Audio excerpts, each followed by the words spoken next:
ভইচৰ কথা কিবা অকমান আপুনি ক'ব পাৰিব নেকি? নাই প্লিজ প্লিজ প্লিজ বহি ক'লে হ'ব, বহি কওক। ভইচ হয়। একচুৱেলি কথাটো কেনেকুৱা ধৰণৰ হয়, অসমৰ আমাৰ জনসংখ্যা কিমান, হাউ মেনি পপুলাৰিটি ইন আছাম।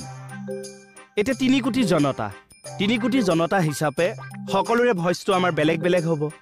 কাৰোবাৰ মোটা ভইচ, কাৰোবাৰ মিহি ভইচ, কাৰোবাৰ নাকেৰে মতা ভইচ, যিটো নজেল ভইচ বুলি আমি ক'ব পাৰোঁ। এতিয়া কিছুমানৰ মাইকীমূৰীয়া ভইচ, সেইটো ফিমেল ভইচ। মতা গলগলীয়াটো আমি মেল ভইচ বুলি ক'ব পাৰোঁ। মই কেৱল ইনক্লুড আছাম কৈছোঁ দেই, মই নৰ্থ ইষ্টলৈ নাযাওঁ। নৰ্থ ইষ্টলৈ যদি যাব লগা হয় চাগে সাত ভনী আমি ভইচ আমি পাম।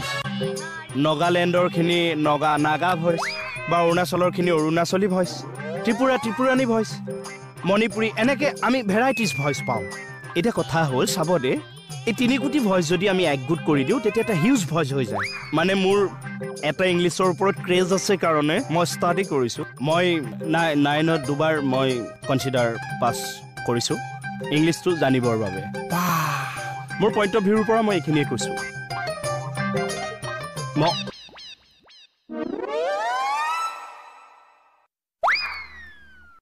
বস্তুটো ঢুকি নাপালে নেকি?